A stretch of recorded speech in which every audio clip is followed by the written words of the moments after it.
The Unchanging Picture, a haunting mystery. Emily Parker had always loved photography. Ever since she was a little girl, capturing moments on film had been her way of holding on to memories.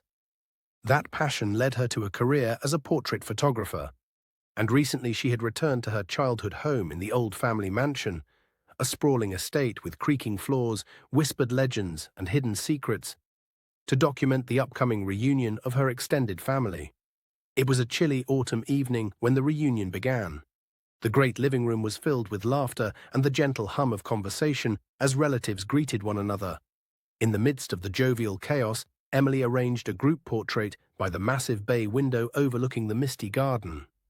She adjusted her camera settings and, with a click of the shutter, captured what she thought was a perfect moment.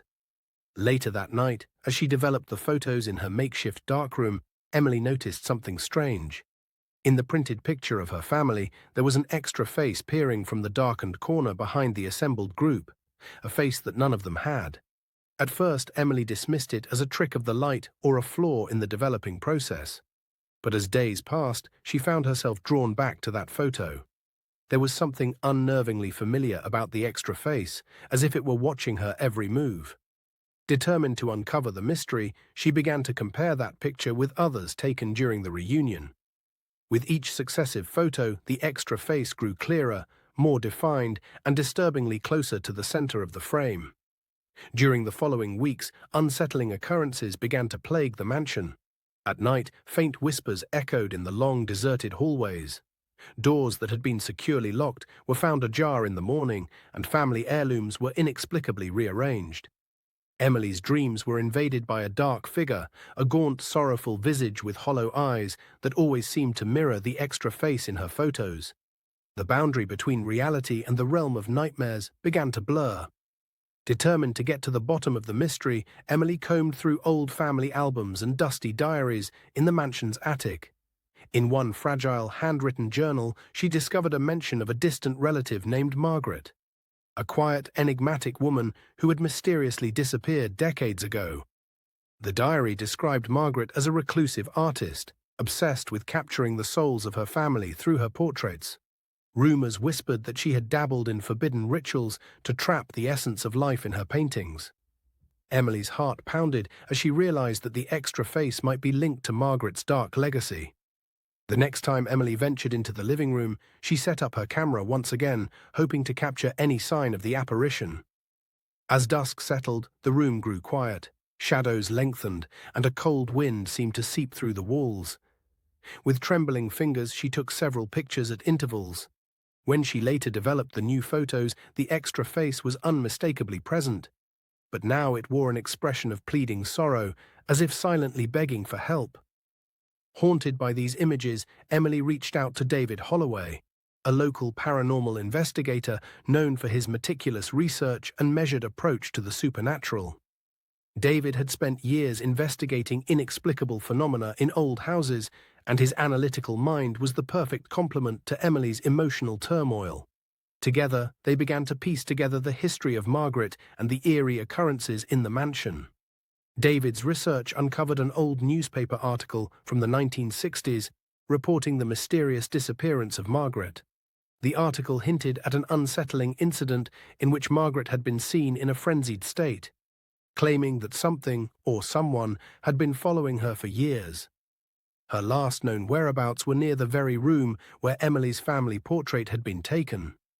David speculated that Margaret's restless spirit might have been inadvertently captured by the camera during the reunion, her spectral face forever etched into the photograph as a silent witness to her tragic fate. One stormy night, as rain battered the windows and thunder rattled the walls, Emily and David decided to conduct an overnight investigation in the living room. They set up cameras, voice recorders, and even an infrared thermal imager.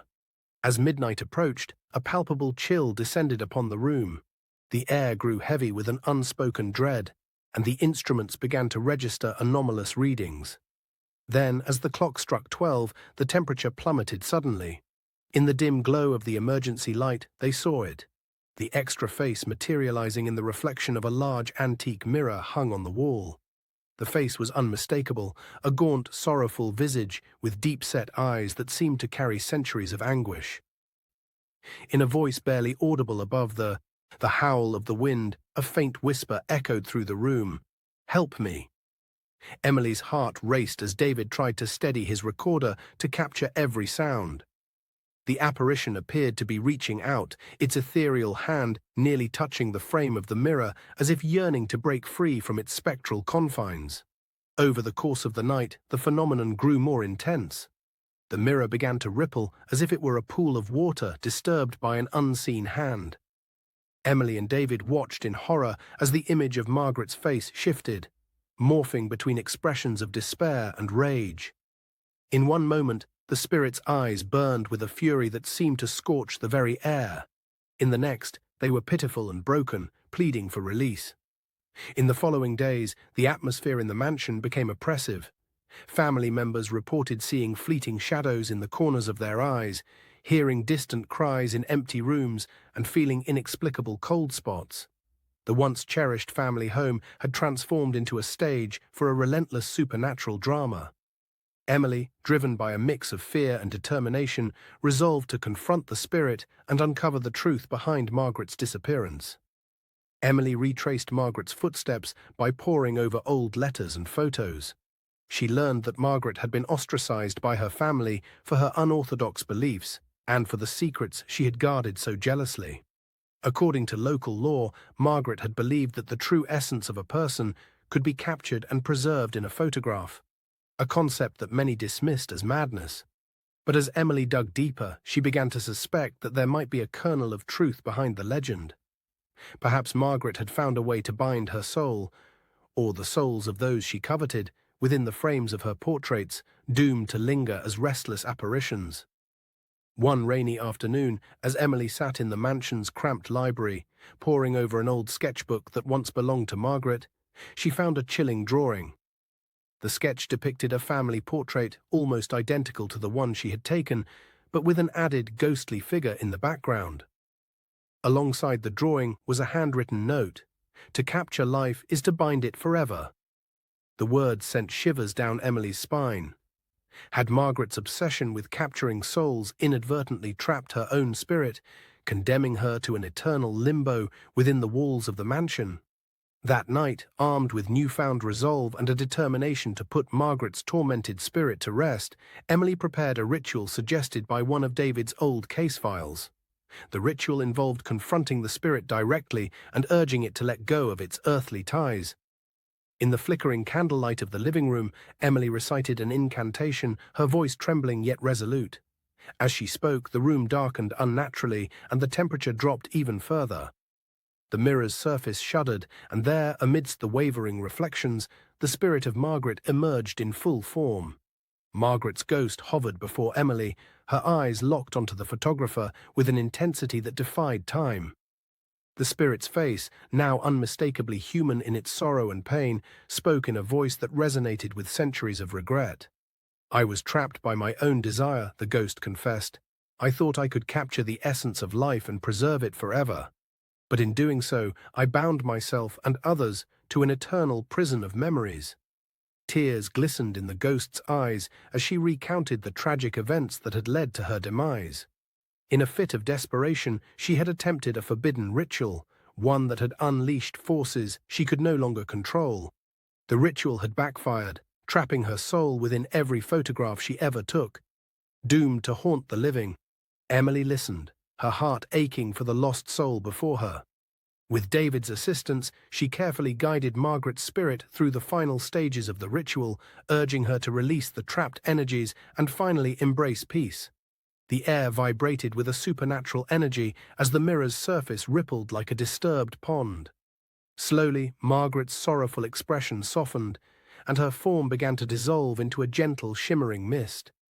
In those final moments, Emily felt a profound connection to the spirit. She understood that Margaret had been a victim of her own ambition, a misunderstood soul whose yearning for immortality had ultimately led to her downfall. As the ghost's essence faded into the ether, the oppressive presence that had haunted the mansion for so long lifted. The mirror, now still and clear, reflected only the faces of those gathered in the room. A family reunited without the burden of a tragic past. In the weeks that followed, life in the mansion gradually returned to normal. The eerie disturbances ceased, and the family began to reclaim the home's lost warmth and joy. Emily continued her photography, but the images she captured from then on bore a different,